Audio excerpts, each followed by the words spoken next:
মারা গিয়েছে বাংলাদেশে আর জানাজা হয়েছে দিল্লিতে।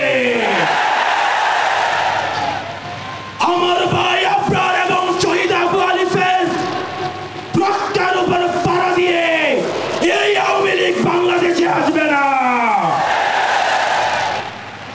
এই সংস্কার আমাদের দেশের সবচেয়ে বড় সংস্কার, আওয়ামী লীগকে নিষিদ্ধ করতে হবে। কোন কিন্তু আচ্ছা দেখছি এরকম কিছু নেই, আওয়ামী লীগকে নিষিদ্ধ করতে হবে। আপনারা ভুলে গেলে চলবে না, আওয়ামী লীগ কোন রাজনৈতিক দল নয়। ৭১ পরবর্তী সময়ে আপনারা দেখেছেন শেখ মুজিব সর্বপ্রথম বাকশাল করে গণতন্ত্রকে গলা টিপে হত্যা করেছে।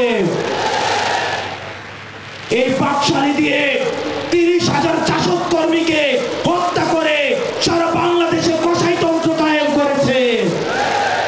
আওয়ামী লীগের লুটপাটের কারণে আপনারা দেখেছেন ৭৪-এর দুর্ভিক্ষে ১৫ লক্ষ মানুষ মারা গিয়েছে।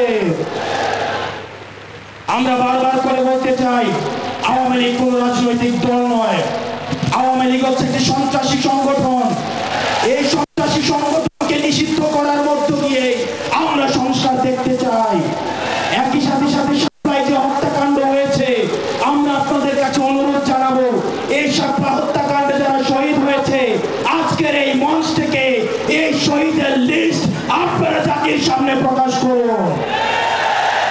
একই সাথে সাথে হাসিনার এই ফাঁসি না হওয়া পর্যন্ত প্রয়োজন হলে আমাদের শেষ রক্তবিন্দু দিয়ে এই তরুণ প্রজন্ম আমরা হাসিনার ফাঁসি নিশ্চিত করা পর্যন্ত আমরা আন্দোলন চালিয়ে যাব। এবং নারী সংস্কার নিয়ে যেই কনসার্ন আপনাদের কাছ থেকে এসেছে, আমরা চাই ডক্টর মোহাম্মদ ইউনূস এই কনসার্নগুলোকে আপনি অতি সত্বরে অ্যাড্রেস করবেন এবং অপ্রয়োজনীয় যে সংস্কারগুলো রয়েছে সেদিকে পাশ কাটিয়ে প্রয়োজনীয় যে সংস্কারগুলো রয়েছে, যেটির মধ্য দিয়ে নারীদের অধিকার নিশ্চিত হয়, যেটির মধ্য দিয়ে নারীদের সম্মান নিশ্চিত হয় এবং আমাদের দেশের ধর্মীয় এবং কালচারাল সাংস্কৃতিক যে সম্মান